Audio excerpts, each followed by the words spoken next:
I love my HBCU. And boy, I love it, love it. I love it, love it. I love my HBCU. And man, I hope my team they won one. Yeah. I hope my team they won one. Yeah. Man, I hope my team they won one. I hope my team they won one. Yeah. I tune into the HBCU Sports Lab to see if my team won or lost. If they lost, I'm quiet as a mouse. But if they won, keep tab. I'ma do the dab, yeah. Dr. Cavil, he know what he be talking about. Mike and Charles, they know what they be talking about. They compress the analytic data with the hip hop. If you know them like I know them, they gon' tell you if your team, if they won or lost, and who the ball. So listen to Professor, yes sir, and pay attention, cause he gon' This is Dr. Cavil with Inside the HBCU Sports Lab with Mike Washington and Charles Bishop. Mike Washington is out on assignment, so we have none other than Bryan Fulford doing double time this week after doing his show on Sunday with AD, and they'll be back at it to give you some updates. So welcome to episode 651 of Inside the HBCU Sports Lab, radio show and podcast, a show that's covering the sporting HBCU dash for all things HBCU sports. I should say 653. And counting, boy, those numbers keep getting on us. We're sharing our insights and information on the HBCU sports culture, HBCU athletic aesthetics, to facilitate the story of HBCU athletic programs in the business of HBCU sports. I'm your host, Dr. Kenyatta, along with my co-hosts, Charles Bishop and Bryan Fulford. We're filming from our home studios and sending a signal live to KSWH 1230 AM studios with the Texas Radio Hall of Famer, multi-Hall of Famer, I should say, Ralph Cooper, in the beautiful home of Texas Southern University from Houston, Texas. Bryan, how are you doing today? Oh, excuse me, Doc. I'm doing well this evening. Just trying to get ready for the draft. Saying my prayers and hoping that a big trade happens and we draft another quarterback. That's all. Hope springs eternal. Hope springs eternal. Charles, what is your hope springing? Jared Jones leaves the draft room, but beyond that. Hey, didn't he say something about he prepared for some big things, major trade? What is something big? Just. If he could just let Will McClay do his thing, I'd be happy. All right. Well, there it is. Spring eternal. Hope springs eternal. Hope springs eternal. Yeah. Mm. With that, Charles, I want to talk about the HBCU Sports Ecosystem Symposium that you were able to be a part of today, listening in as we brought in two commissioners. That is Dr. Charles McCullin, the SWAC commissioner, who spoke to students about breaking into the industry, also of those young individuals, mid-management folks that are in sports, if you would. And then we had Dr. Anthony Holloman, who was the second interview or session of the day, the commissioner of the SIAC, and he spoke about thriving in the industry. A lot of students had some great questions. Appreciate you bringing your students along. We had athletic trainers who came and supported and got some question and answer. Other individuals in communication that won't have interest in sports were there. What were your thoughts in terms of the event for the day?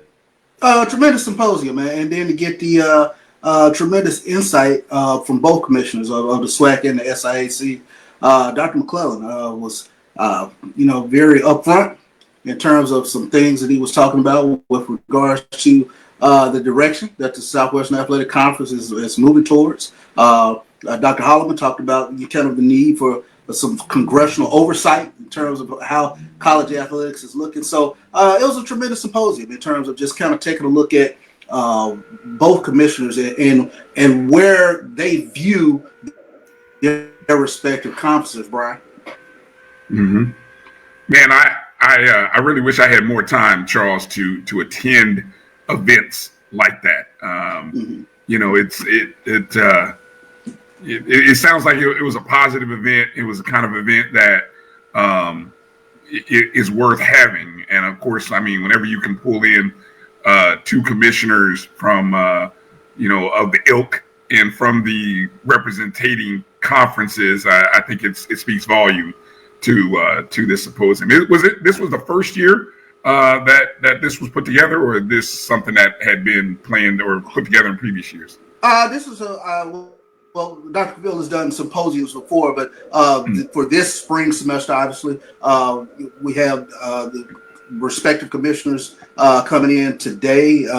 We have some athletic directors that will be in Houston tomorrow, continuing the symposium, but just getting sort of their background in terms of how they ascended to where they are. And it was, both of them have a very varied background in terms of Dr. McClellan talking about, starting out as an athlete at Prairie View and the various roles that he held at Prairie View before eventually he ends up into athletics, and the way that they both sort of ascend to becoming commissioners. Both have a very diverse background, business background, marketing background, and administrative background. So I thought that was very interesting. And I thought, Dr. McClellan just talking about, he dropped some nuggets that I'm sure, will come out, relatively soon, but just in terms of some things that the SWAC is going to be doing, especially from a television perspective. So I thought that was very fascinating to listen to, and I'm sure in the upcoming months or weeks, or whatever the case might be, that they'll talk more about some of the things that they're looking to do. But I'm really excited for the direction that the SWAC is moving towards, and the same thing for the SIAC. I think both represented the Division I, Division II, respectively, in terms of some of the things that they're going to be doing. So I'm really excited. So no breaking news. Is that what you're telling me? My ears perked up when you was like, wait a minute, what TV? What? My ears perked up. Come on now, Charles, beat us. I'm not the breaker of news guy. That stuff will come out, eventually. But yeah, I thought it's videotape, so I'm sure it'll get out there at some point. So I think some of the things that both of them were talking about is listen, and people have to understand, we got some very, very bright people that are leading these respective conferences, and I don't care whether you're talking about the SWAC, MEAC, CIAA, HBCU you just have to be really excited about the future of HBCU athletics, because we have some very broad thinking commissioners, and with their varied expertise and varied backgrounds, they really are at the forefront at the changing landscape of college athletics. I think we are a community that is very hungry, Charles. We want progress. We want it now. We feel like, and I think part of that is because we have watched from the peripheral of everybody else around us eat, get fat, and drive big cars riding down the neighborhood streets, right? And we are modestly moving, and it's like, right.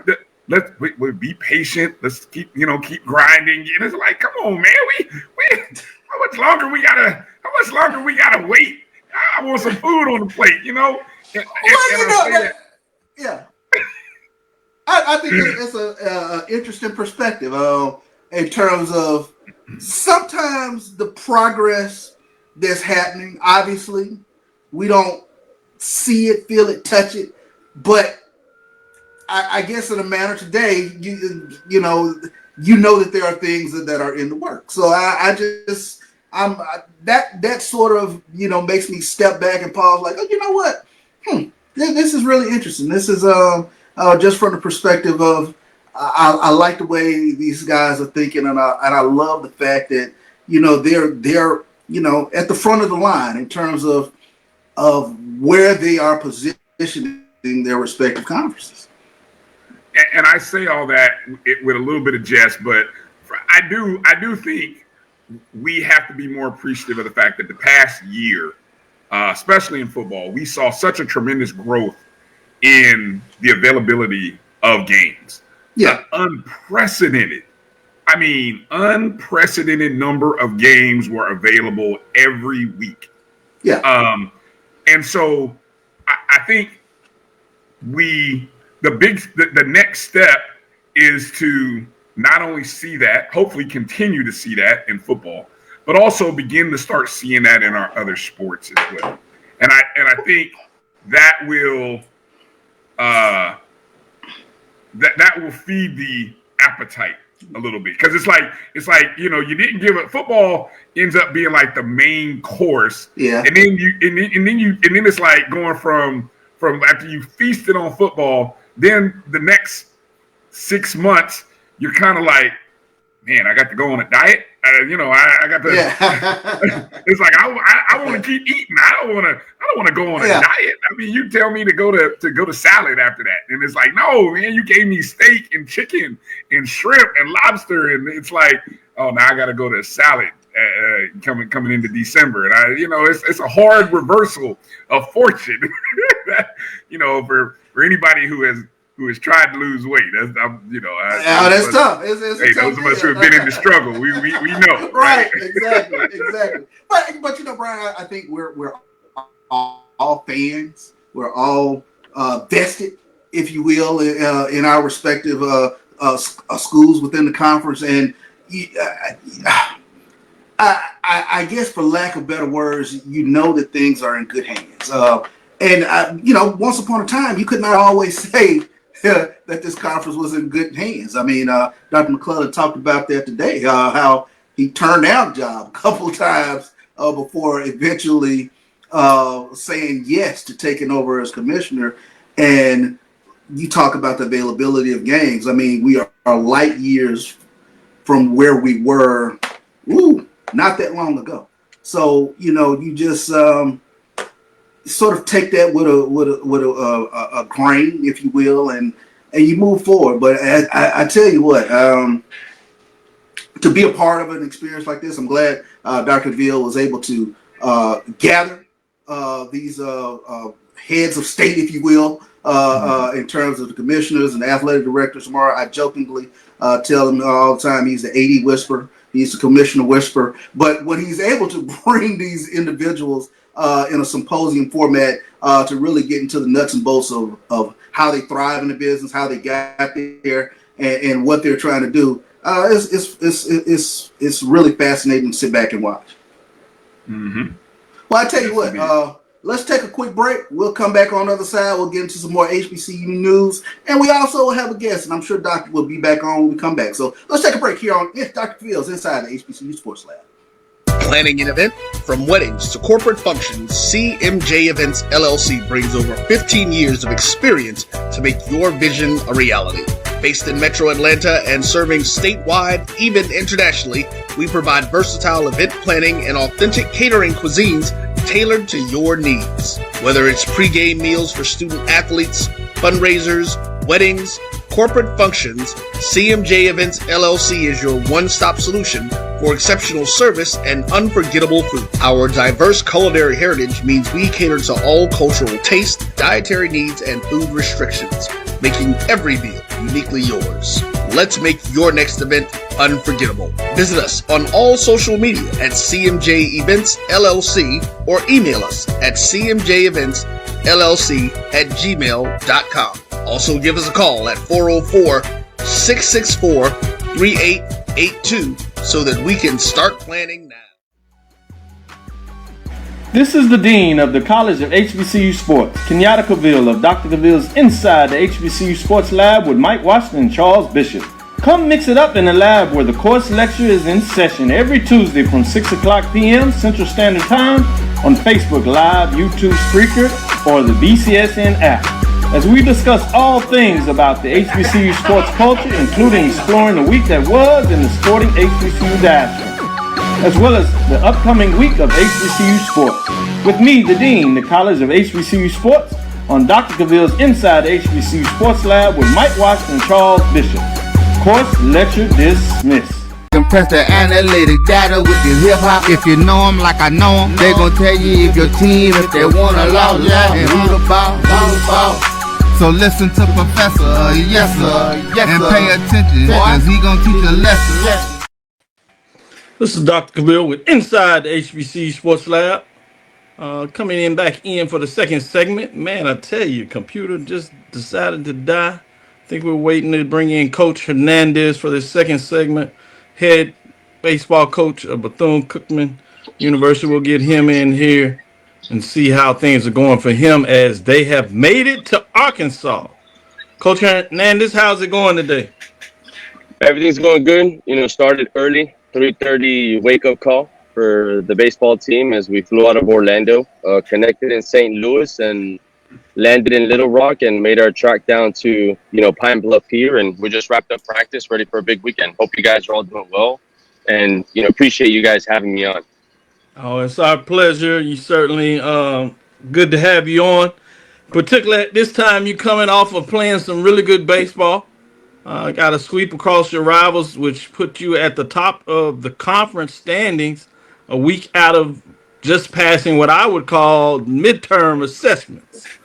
So with that being said, let us know, what did you think about after the first half of the season, how your team is playing at this point?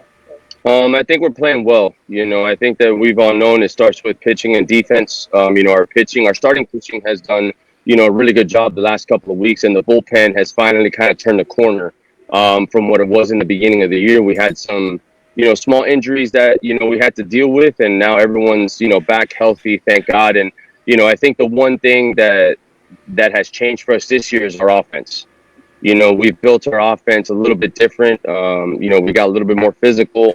Now we're able to be, we can run, we can cause chaos, but we can also hit for power. I think we have like 59 or approaching 60 home runs, and that's the most home runs, at Bethune that I've been here, with our offense. So we're just firing on all cylinders. And I think the biggest thing is when you have a team come together organically, I think that's special too. So, these guys are doing a phenomenal job, and, looking forward to another great week here in Arkansas, Pine Bluff.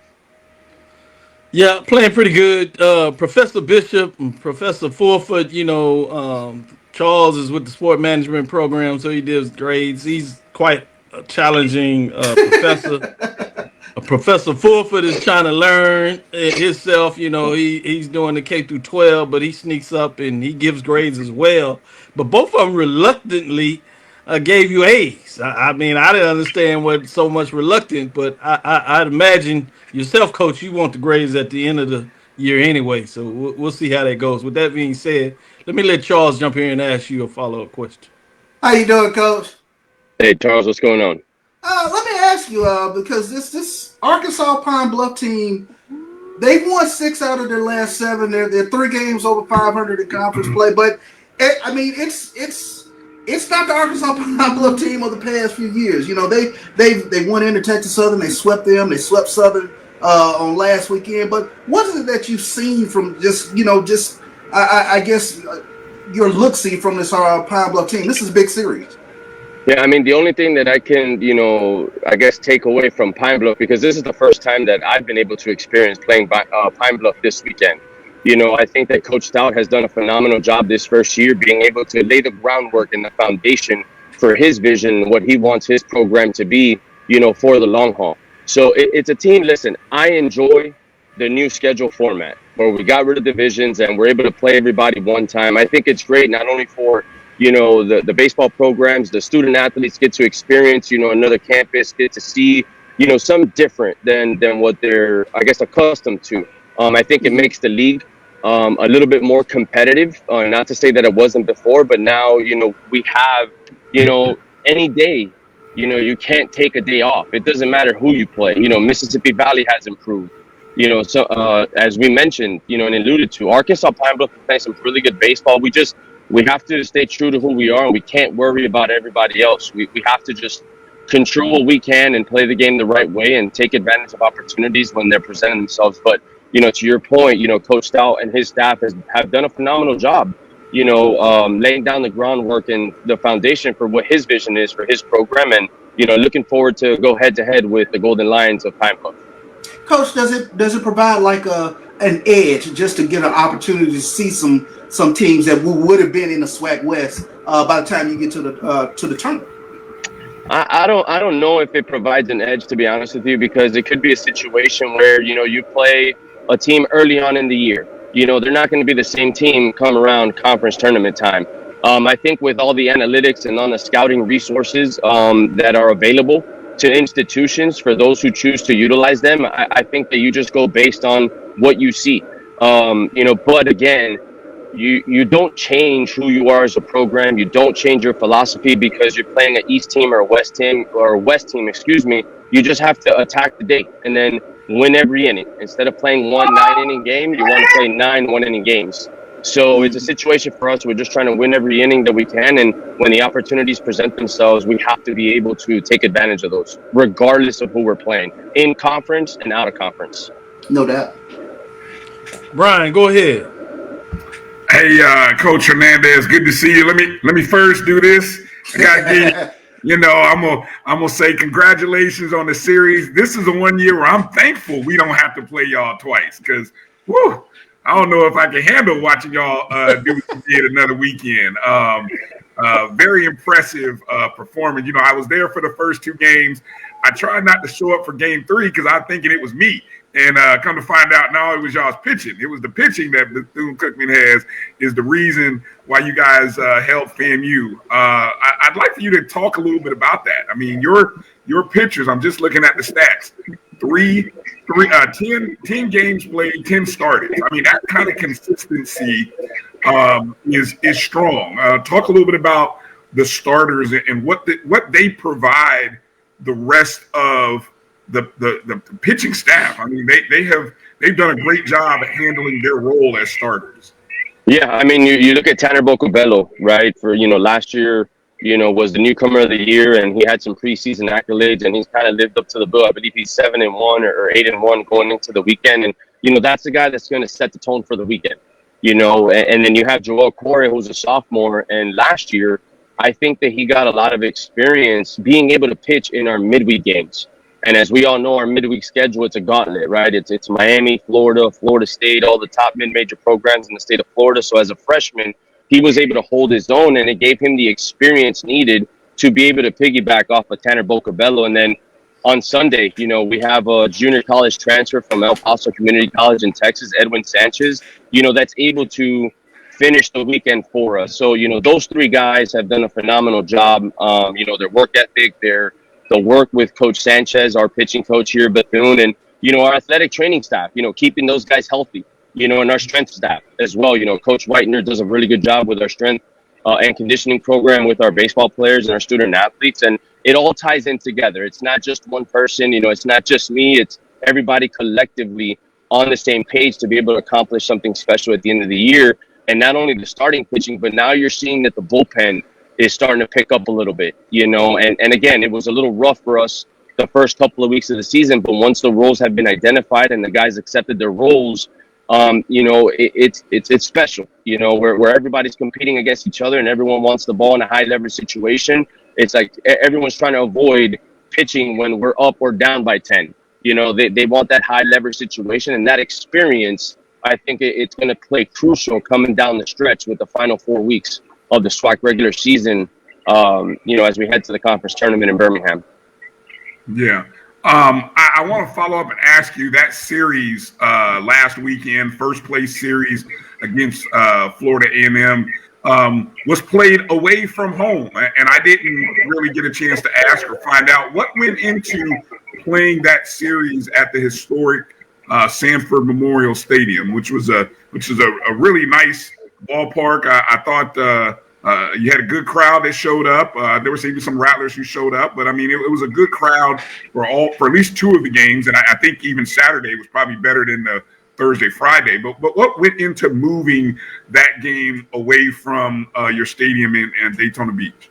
So we had 3 series this season.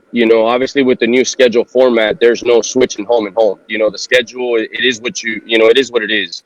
So it was 3 series that conflicted with the professional baseball team in town with the Daytona Tortugas. As you know, we do share the minor league stadium with the Daytona Tortugas, and we're currently going through a $40 million facility renovation project that we're very fortunate and blessed to also be a part of, and that's going to assist us, not only in our student athlete experience with the players on the current roster, but also recruiting. It's going to play dividends down the road, in my opinion. So, when that situation came out, it was a no-brainer. To be able to have the series played over at Sanford. Not only, it's a 45-minute drive, so it's not that bad, for us driving back and forth. If anything, I gave the visiting teams an opportunity to be able to stay locally, but the historical significance of the historic Sanford Stadium, a lot of people may not know, but Jackie Robinson actually started playing there at Sanford prior to his arrival going to Daytona. So just the fact that we were able to play at a historical stadium with the significance of Jackie Robinson and the relationship with Jackie Robinson and Mary McLeod Bethune, our founder, there in Daytona, that has allowed us to be able to play at Jackie Robinson Ballpark. It all ties in. And you're right, Brian. It was a great crowd.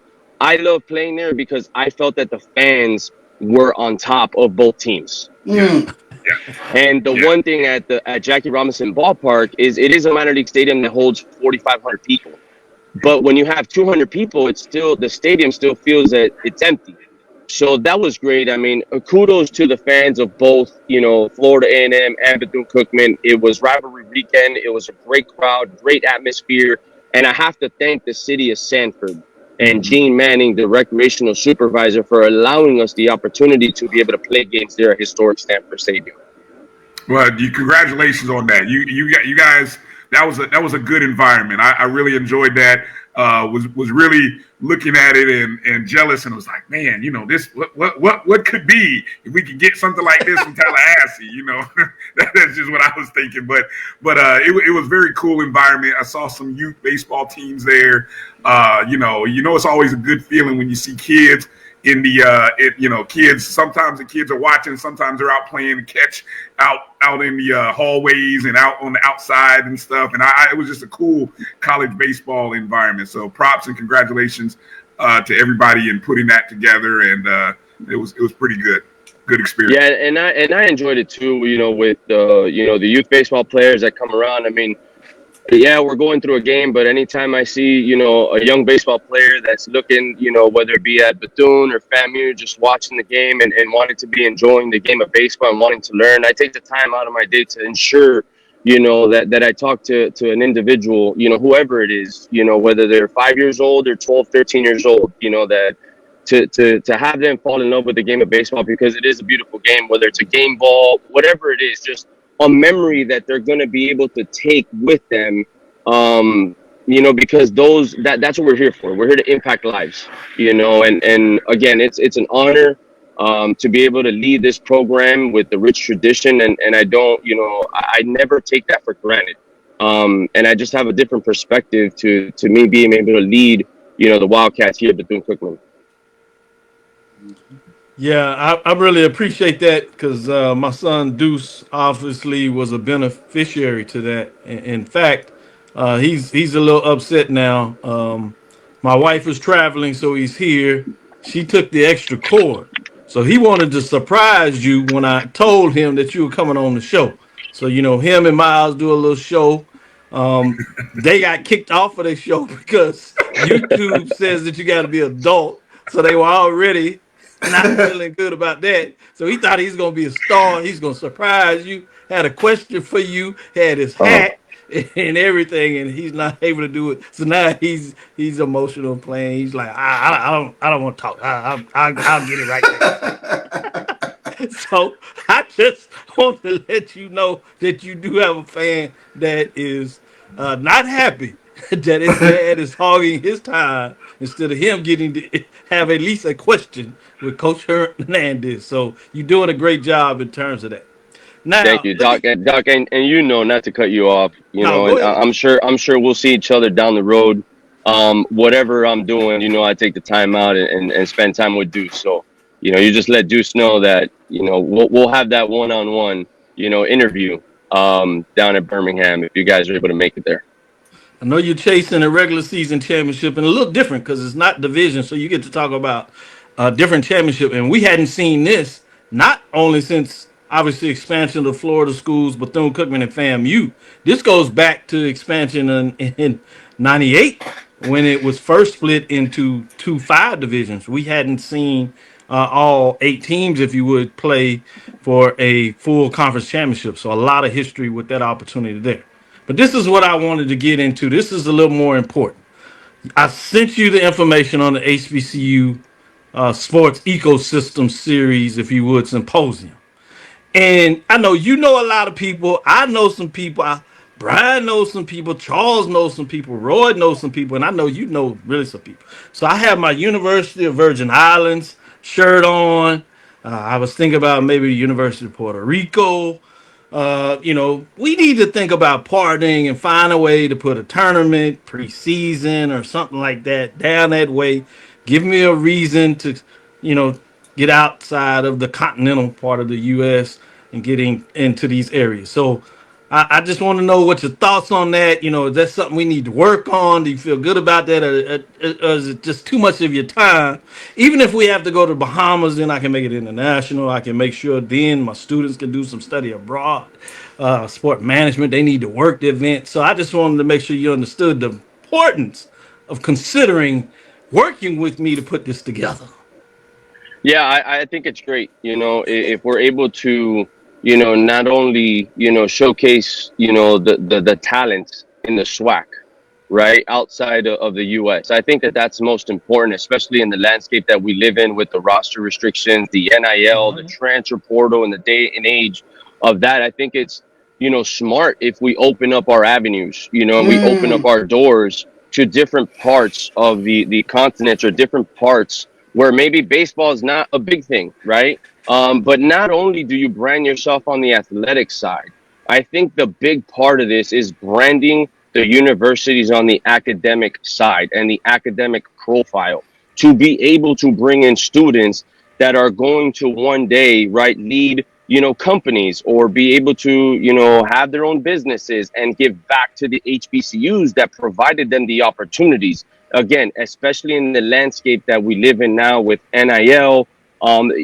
it's no, I guess no one can compete right now, right? The smaller schools, and this is being transparent as transparent can be. But if we're able to open the doors for students to be able to, future students to be able to acquire their degrees, whether it's their undergrad or their master's degree or their PhDs or so forth and so forth, they can be able to give back to the institutions that gave them that opportunity to be able to have success. So I think it's important, again, for me, it's not all about athletics. I see the whole piece of the pie. It's everybody working together. It's the 12 institutions coming together as one to be able to elevate the SWAC, not only on the athletic side, but on the academic side as well.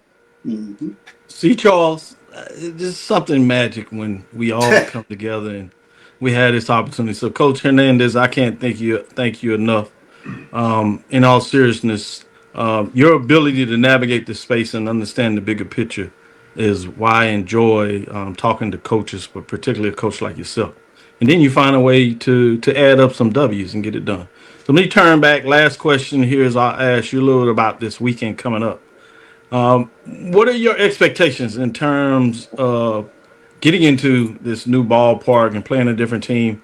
Do you tactically go at it the same, or is there's a different way that you look at this? I don't think there's a different way. We can't deviate from who we are. We're built on pitching and defense. We're going to have to pitch. Starters are going to have to go deep in the games, and then defensively, we have to play clean defense. There's no excuse, for anybody. Hey, it's the same field for both teams. We have to play clean defense. We have to make the routine plays, make them routine. And then offensively, it's how quickly can we get to their pen.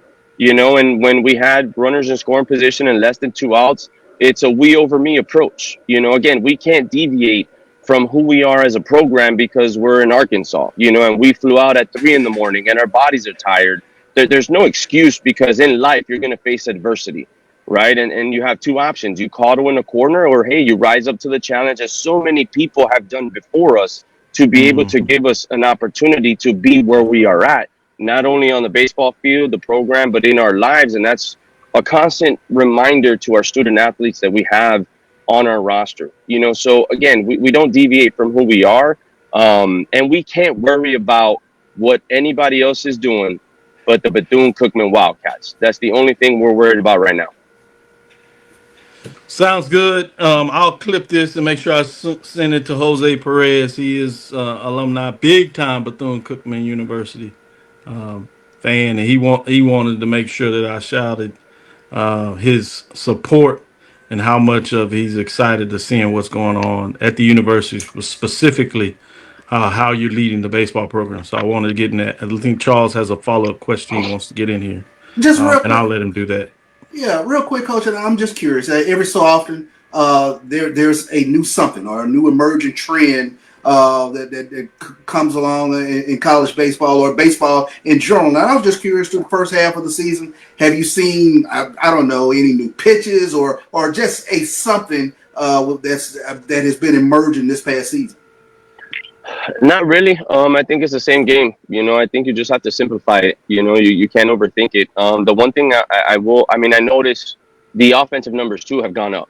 That's something that I've seen, and I think that was expected once we got everybody together. Because we've even on this show, I know you guys said where the West has the offense and the East has the pitching, and now it's kind of balancing itself out.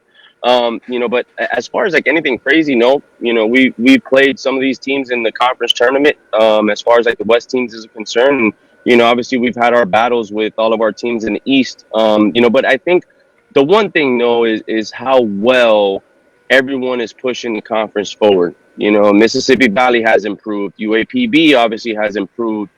Everyone in the conference has improved, and that's credited to the hard work of the head coaches of each program, respectively, of the assistant coaches that work alongside with the head coaches, and then the student athletes and the support of the administration of each institution to be able to elevate, the baseball programs in the SWAC, making it, baseball is the one sport that can, assist the SWAC on a national level. And I know football is, the moneymaker, and basketball also, but, there's something to say about baseball and the success that all the baseball programs have had against non-conference Division I opponents.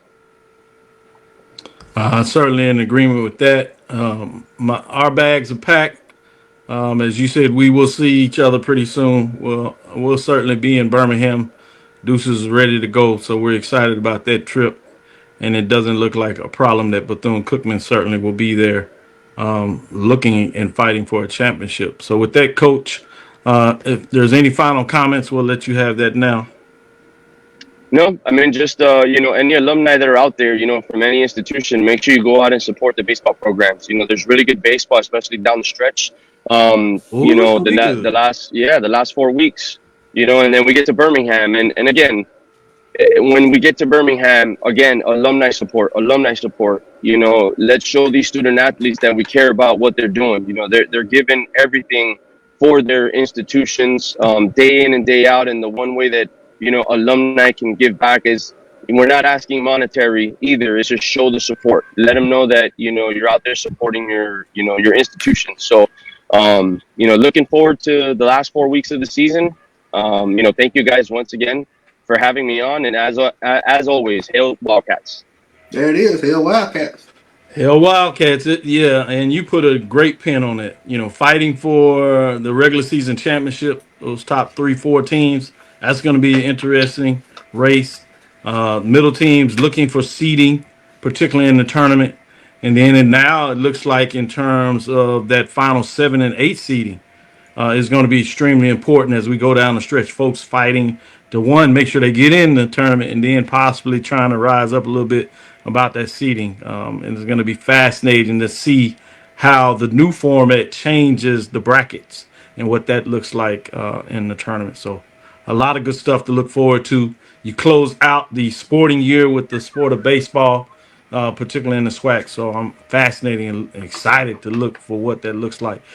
For people that haven't been down there live, a lot of people watch it, obviously, and sometimes certainly can understand what that looks like. But the baseball atmosphere that the SWAC tournament provides, it's like none other. So I agree with you, Coach. If you have a chance and you can get out there, support your HBCU, support your individual team, specifically if you just want to see some good baseball, get to Birmingham for the tournament.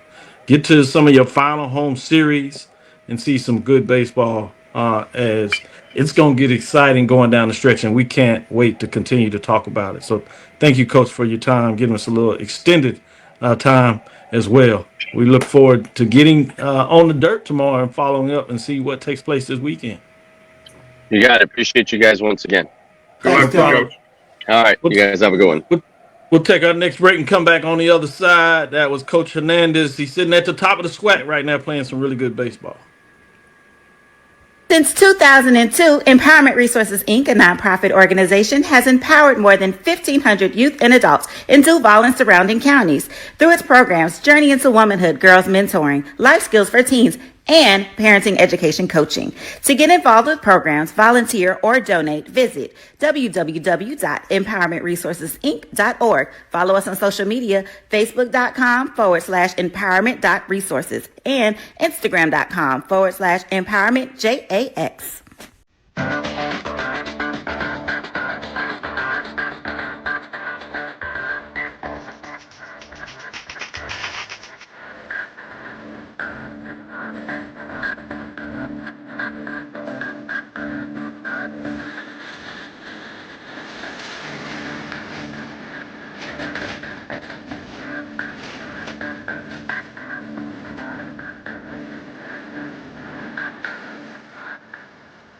Compress the analytic data with your hip hop. If you know them like I know them, they gon' tell you if your team, if they wanna lose, and who the ball. So listen to Professor, yes sir, and pay attention, cause he gon' teach a lesson. This is Dr. Cavil with Inside the HBCU Sports Lab. Thank you all for what you did in the first segment. I really enjoyed the second segment, so I didn't put you back to work, Charles, on another project. Hey man, we going to the Caribbean. Yeah, I'll take that. I'll take that all day. Hey, Bryan, I miss your hair Wildcats, man. We didn't hear you. Never. Hey, you did all you could do is to do your platitudes and congratulations. That's I give my kudos, my props, my love, congratulations, all that. I'll never say those two words in a closing statement ever. Oh, we got quiet over there, man. Yeah. I'll let y'all. You guys are the professionals. I'll let you all do that. In this segment, let's talk about some of the superlatives. Let's talk about some of these college athletes that are really having some good play in terms of what they're doing on the diamond. Let's start on the offensive side of the ball, if you would, looking at some batting average. Cardale is still doing his thing. He's batting over 450, 452 to be exact. So interesting what he's getting done. It hadn't done enough for Southern entire team to get it done in some ways, but on the front end they have some talent. Cardale Thibodeau is really getting it done. Then you have Juan Cruz. He's batting over 400 as well, 419, getting it done. And you come right here into Houston area in our complex with Kelton Phillips, who's also batting over 400 at 414, really playing some good baseball, getting it done at the bat.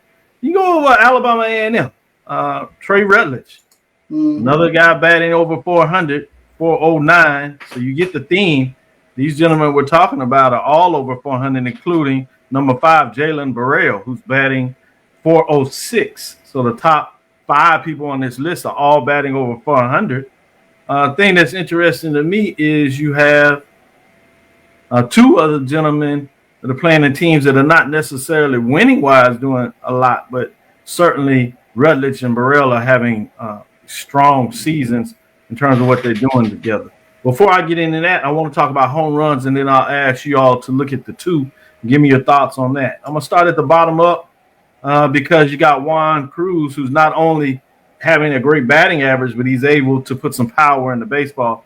He is tied with Cameron Hill of Grambling with 10 home runs in terms of what they're doing at the plate.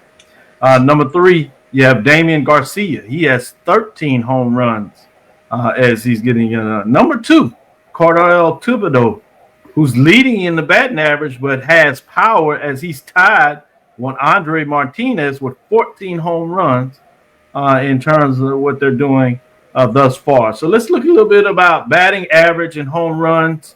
What are your thoughts in terms of the list of gentlemen getting it done in so many different ways for their teams, Charles? Well, let me shout out Cameron Hill. His daddy texted me today. He told me back when Cam Sam with Grambling, he's like, hey, the SWAC about to see a home run hitter, and Cameron hadn't disappointed this season. I mean, he really turns on fastballs, and he has a quick twitch bat. That's what his dad likes to say. He likes to put the fat bat out there. So he does a great job. But Damian Garcia, I've had an opportunity to watch him up close, and he is on such a torrid pace right now. I believe he has 7 home runs over the past 4 games, if I'm not mistaken. Oh, wow. He had a 4 home run game. They couldn't get him out whatsoever in that particular game against Arkansas Pine Bluff, a game they lost in 1914 loss, but he had 4 home runs in that game. But Damian Garcia, you talking about keeping your team in the mix? Oh my goodness, giving them a shot. Yeah, I mean it was amazing to sit there and watch that. But it'll be interesting to see how Alabama State pitches him this upcoming weekend because you know when you talk about Nagel Field and McGregor Park, Texas Southern's home parks, 315 down the line, 375 in the power alleys. But you know, you get one up in those McGregor Park wins, or what I like to say, and the ball just takes off. And he is really taking advantage from the right hand side, and he has really had a power surge over the past few games. Good stuff. Let me get your thoughts, Bryan, in terms of these 2 areas, batting average and home runs. Any of the different ones stick out more to you, or are you looking at both of them? Well, okay, so let's clarify. Are we looking at and more interested in overall, or are we looking within the conference? I like that. Because let's look at the conference since we're in conference play, and we just talked about who's leading the conference. On Tuesday, we talked about that record, and we can go over that a little bit in terms of Bethune-Cookman leading the way. We have a 4-way tie, as you know, between FAMU, Alabama State, Texas Southern, and Grambling sitting at 13-5, with Bethune-Cookman out there with a 3-game lead over all those teams at 16-2.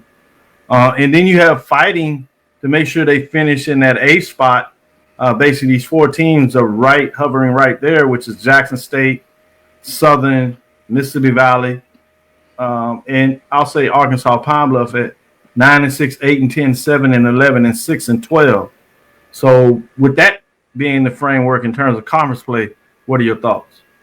And I'm glad we're talking conference. And in years past, I've been very critical of the numbers because I think some guys I have seen have good numbers that may have gotten overlooked.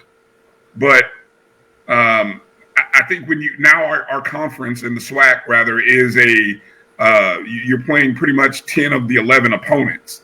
And so I really think it eliminates the conversation that people will have or might have about, oh, well, he only plays the West, or, oh, he only plays the East. No, you're going to play 10 of 11, and most likely you're going to get at least probably 5 opponents, I would imagine, from each, So that in itself levels it out. I would look at, I think you've got to be able to, as much as the home run hitting is nice, if you're the lead home run hitter, where are you in terms of batting average? Are you top 5?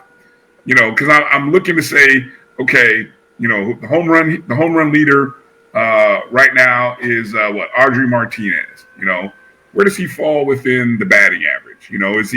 Is he simply just hitting homers? What is he in terms of RBIs? And so I think you look at a guy like Thibodeau, who, according to the stats that I'm looking at, leads first in batting average, second in home runs. Hold on, I just happen to have the stats pulled up right now. Yeah, RBIs. He's 4th in RBIs. Martinez is 2nd in RBIs. So triple threat. Yeah. Home runs, RBIs, and number 5 in batting average. So right now, if I had to handicap this race, I know how y'all like me to do that sometimes. I would put at about a 2-1 favorite to win hitter of the year right now on Aubrey Martinez, but real close behind him. I'd probably move him at about a 3-1. I'd put Thibodeau, and don't sleep on your guy Kelton Phillips. I'm looking at his statistics. Let me see. I don't know what he's like third in terms of hits, third in runs scored, second in on base percentage. So he may not be and Charles, Charles, you correct me. He may not be a power hitter, but he's a hitter that gets on base, and it helps that his team is in the mix. So I would probably put him at about a 4-1 odd. So that's how I would handicap the first, second, and third right now. And we'll take a look at it and see what it looks like over the next couple of weeks, in 2 weeks, and see if anybody has moved and where the odds are for those three guys. Hey, what's curious? I'm curious about when we get to postseason honors, like which one of those stat lines is really going to jump out? Will it be the total number of home runs? Will it be batting average? I'm just because Thibodeau, my goodness. I would say for the coaches, I think the coaches are going to kind of look like Bryan. They're going to look at several of those areas and what did you kind of accumulate? Were you 2 or 3 in multiple areas or top 5 in multiple areas? Now the SIDs, I think they may favor like a particular area. There's some that are critical in that look, but there's some that's either going to fall in love with home runs or batting average versus a cumulative. Bryan, you were about to jump and say what you believe they should look at, and what is that? Well, 2 stats I would say. I would look at the SWAC has this OPS stat. OPS, yeah. On base slugging percentage, which is the combination of not just the on base percentage, but the slugging percentage, right? So, if you want to really get nerdy, let's get nerdy. I mean, because if you love baseball, there's got to be a little nerd in you. You cannot love baseball and not have a little bit of nerd in you about the stats. So if we're gonna get all in and be nerdy, that's what you should be looking at. And I, God forbid, I'd love to know if somebody put any kind of like WAR numbers out there, like wins above replacement. Like let's really get that would be really fun. I would really love to figure out what the formula is for that and see, well, who is like that guy that statistically he matters that much more to his team than others. So if I were an SID, hey, I'm just throwing this out there because I know SIDs watch the show, I'd be trying to figure out how to calculate WAR, and then I would throw some WAR numbers out there and say, hey, look at our guy. He's tops in the league by a large margin in the WAR. And be like, hey. That's got to be. I like that. And that last week, we'll make sure if somebody does that, we'll make sure that we showcase it on the show as we go into the tournament. We'll do that both on our shows and the Sunday night going in there. So great point. We got an assignment for some of those SIDs. Now, if you want a little bit more love and find a way to get in the mix, we got some stuff for you. Give it to us and we'll get it out there. Go ahead, Charles. Yeah. No, I'm just saying, I just thinking about WAR. That hasn't hurt Thibodeau because right now, Southern, I mean, they're not winning games. I mean, statistically, he's one of the best players in the SWAC. Oh, ain't no doubt. Ain't no doubt. But yeah, that's what I pointed out earlier. Is it's not translating in terms of the overall success of the team. Before we take this last break, I did want to talk about stolen bases because some guys are getting it done. Top 5. Texas Southern has 2 players in the top 5. You got Kelton Phillips sitting at 23. Southern's Jacoby Ratcliffe at 27. Jordan McClatty, Jackson State with 31. You have Alabama A&M Trey Rutledge, as I said, batting average, and once he gets on, he's going to take him a base or 2 with 32. Then you have Texas Southern Bryce Hughes sitting up there. He's already clipped 40 stolen bases on the season, so that's very impressive. We'll take our last break. We'll come back on the other side. We'll talk about some of these matchups, but we'll also let these gentlemen give you some thoughts in terms of those on the defensive side when we look at the pitchers in terms of wins, ERAs, and even strikeouts. With that being said, let's take our last break and come back on the other side and talk just about that.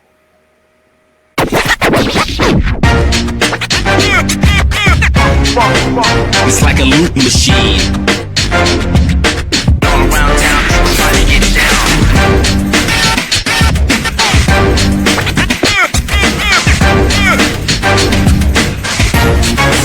It's like a loop machine.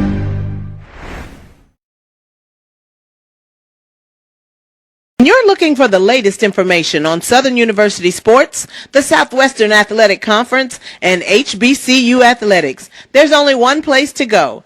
Tune in to the Carlos Brown Show, exclusively on the Black College Sports Network. It's never too early to plant the seed, to share the tradition, and instill a sense of pride in your HBCU with your little ones. HBCU Pride and Joy Children's Boutique helps you share your school spirit with a wide selection of adorable kids apparel and accessories officially licensed from your favorite HBCU. Visit hbcupridejoy.com and follow us on all social media at HBCU Pride Joy on Facebook and Twitter. Hey y'all, it's your girl Sonia from She Say Sports. Make sure to check us out every Friday morning at 9 a.m. on Black College Sports Network, YouTube, and Linktree. And please don't forget to subscribe to our YouTube page.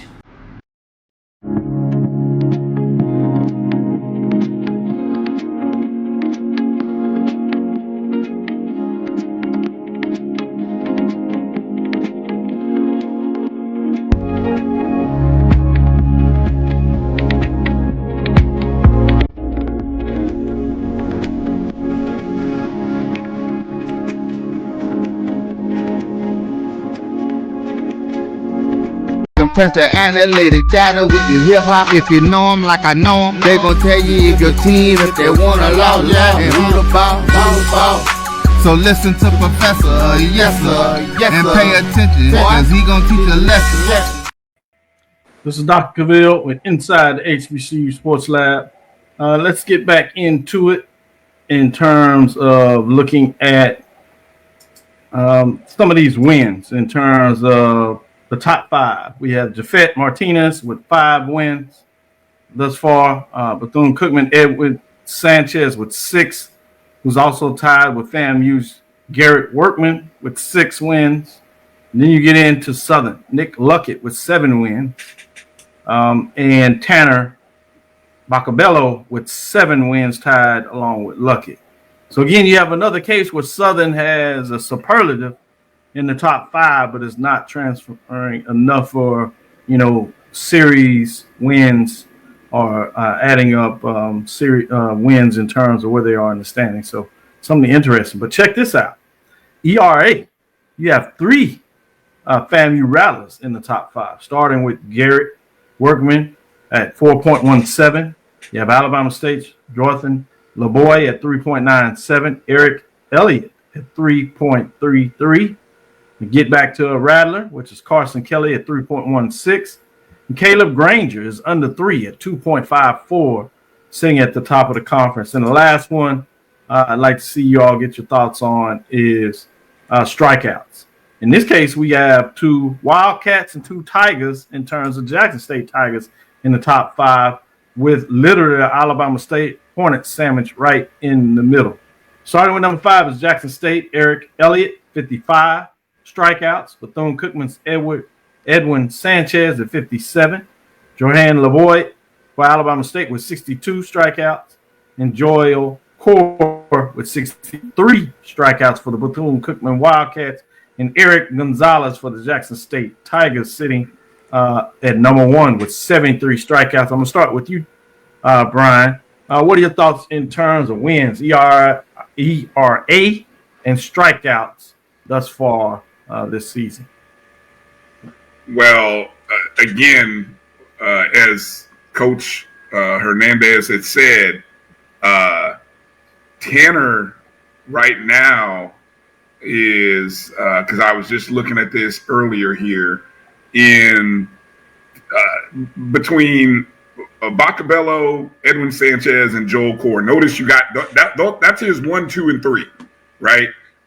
You notice all 3 of those guys in various categories, whether it be the wins or the ERA or the strikeouts. And what's impressive is for Bacabello is 7 wins, and I don't think Bethune has won every series in the SWAC that they have played. And if I'm not mistaken, I think they have won it. Well, they lost to Jackson State, the first game of the Jackson State series. So that's probably the one loss that Bacabello has. But every other series in the SWAC, they've got off to a good win, big wins, right? So I'd be hard-pressed to see that trend change. But I'll tell you, I watched that young man, Joel Core. He was mowing Rattlers down on day 2. And so it's a tough core, man. That's a tough group. I'm telling you now. That's a tough group. There are gonna be problems for people that they stay healthy, get into the tournament 1, 2, 3 days. What when you win 3 games, what does that put you in the SWAC tournament usually? Then they put you into that championship game. Yeah. Yes. That's I'm telling you right now, they're looking really good. Looking really good. That's all right. Good stuff. Charles, what are your thoughts? Obviously you pay attention to ERA and wins and losses, but the 3 stats that actually jump out for me in terms of taking a look at pitching.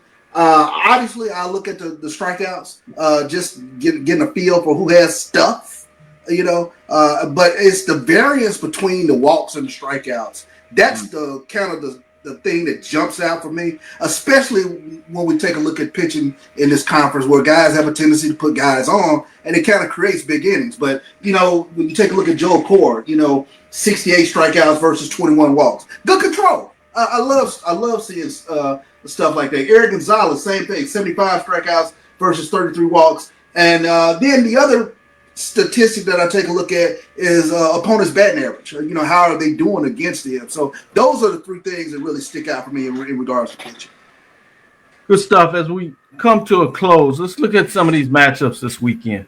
I want to see what sticks out to you. I'm going to start with you, Charles. I'm going to go through the list of games, matchups, and you can pick 2 or 3 that you really have your eye on and tell us why. Let's start with Jackson State versus Alcorn State in the rivalry game between Jackson State Tigers and the Alcorn State Braves. That series will be interesting. Jackson State really needs to continue to win and stack those wins up so they can climb in terms of the seeding to finish out the season, particularly for the tournament. Then you have an intriguing here, Texas Southern Alabama State. They may capture some of your interest there. This Tigers versus the Hornets. We hadn't seen this matchup on the diamond in many, many moons, literally decades, other than the conference tournament. Then you go in one that is probably off the radar for many, but may have a interest for some. That is Mississippi Valley State. Traveling to Baton Rouge and Southern. Valley has a chance to make a major statement with potentially getting a win on the road at Southern. They certainly have to get one, but if they can find a way to get the series or magically find a way to get those brooms out and sweep a team, boy, you're talking about one thing that Valley will be in serious contention in terms of making the tournament one way. But boy, what will be the talk in Baton Rouge? Then you have Grambling State and FAMU. This has been interesting in multiple ways. Basketball, there's something going on between these schools. Football has been interesting, but now on the diamond baseball field, you have Grambling traveling to Tallahassee. These teams are literally tied with 2 other teams in the second spot. So in terms of where they fit chasing down the regular season, this is extremely important matchup. Then you have Prairie View A&M and Alabama A&M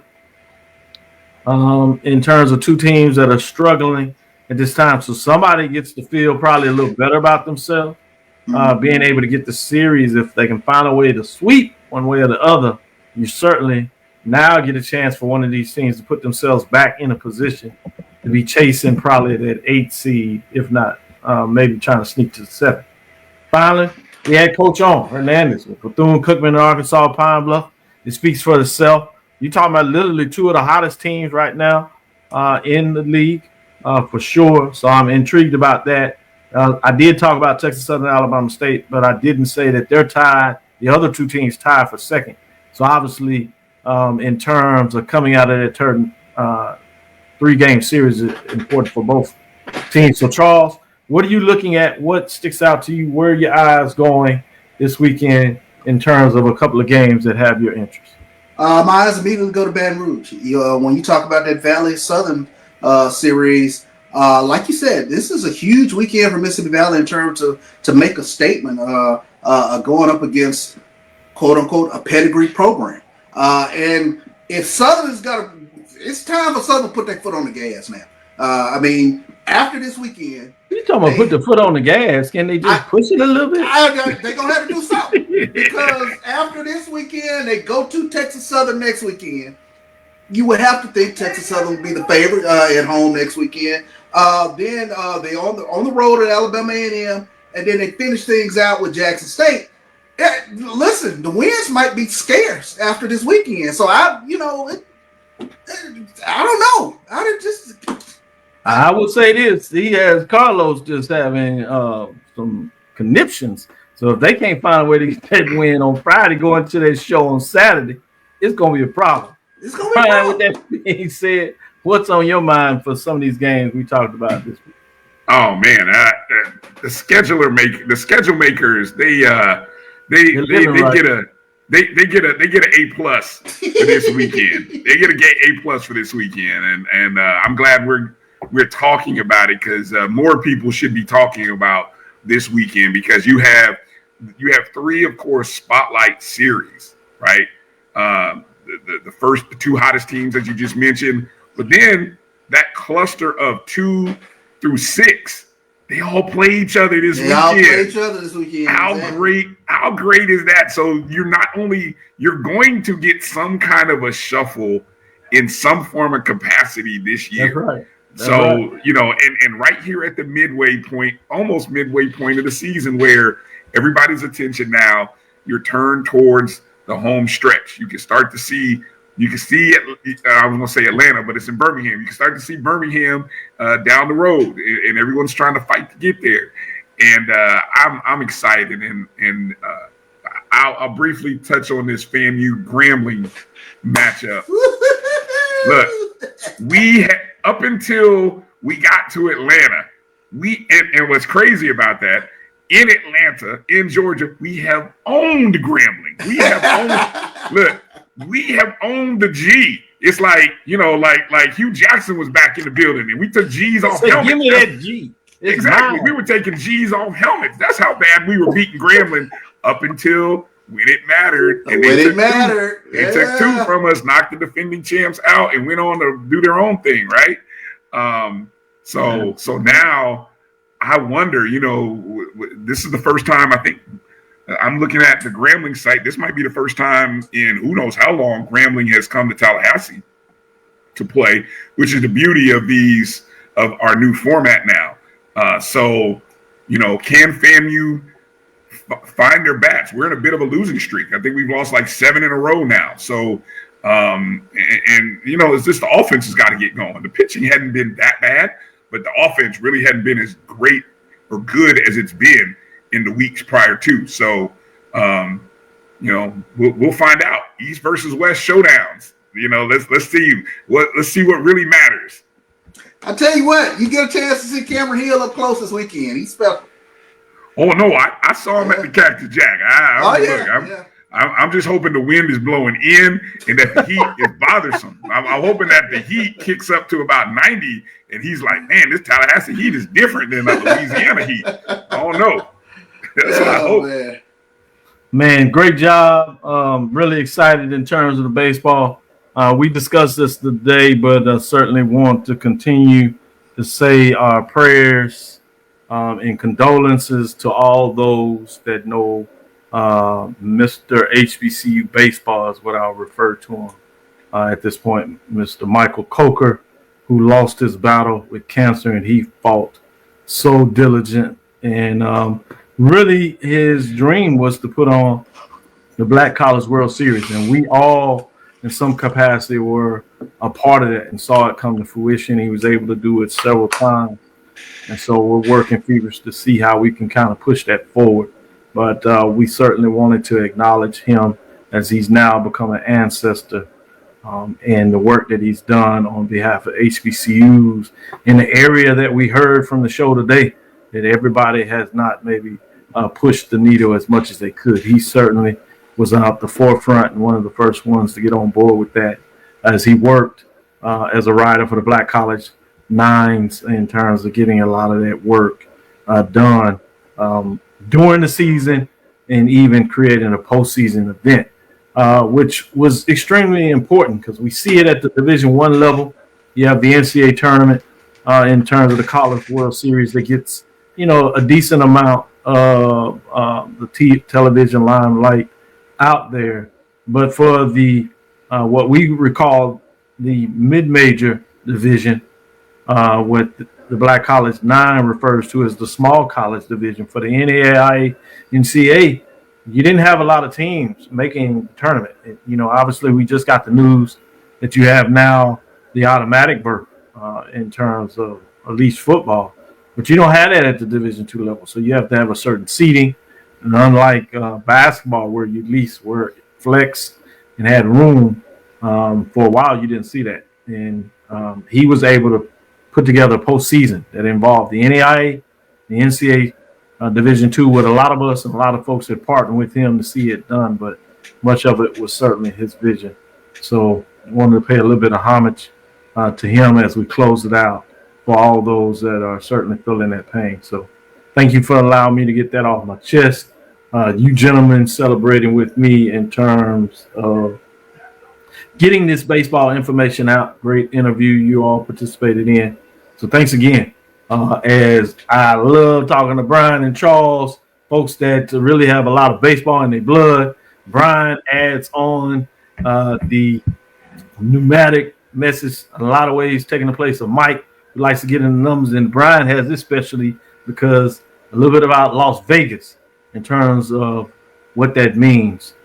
Certainly, and shout out to AD Drew. He started things off earlier with his first tribute to Michael Coker. So I wanted to make sure that he was out there in the forefront. The articles that came out on BCSN to make sure that we paid a homage to somebody that was great at what they did. So thank you for listening to Inside the HBCU Sports Lab. Make sure you share your podcast with your friends and colleagues. I am Dr. Kenyatta Cavil, Dean of HBCU Sports, coming from inside the lab in the College of HBCU Sports with Mike Watts, Charles Bishop. Again, tomorrow we'll have it. We're looking to see if we can have it streaming, but we're certainly typing it. So we'll make sure that you get a chance to do posts if we don't do it live, and some of you won't be able to see it live. Tomorrow at Texas Southern University in the College of Education, 318, we will continue with the HBCU Sports ecosystem as we bring in the ADs. Today we had the commissioners come on board, and we have a couple of those that are aligning on the business side, NIL talk. Some experts out in that area, influencers will come in, give us some updates, and all this is to make sure our students, staff, and faculty get a glimpse of not just the sports world, but specifically what does it look like from an HBCU perspective. So I'm excited about the ADs that come in there. So with that, let's celebrate Bryan and Charles as they get ready to kind of keep a glance on the NFL tracker to see if their teams is going to find a way to get it right. I'm not so sure about that. I'll let them text me some updates. I'll find a way not to watch that. Some other things I need to do, or at least that's my excuse as I kind of tune off the NFL. That's a whole nother discussion, but that doesn't mean I take the love for everybody else that does do that. Again, we want to thank you for listening to Dr. Lil's Inside the HBCU Sports Lab with Mike Watson and Charles Bishop every Tuesday and Thursday at 6 o'clock. I want to give a special shout out to Roy that quietly does a lot of work behind the scenes.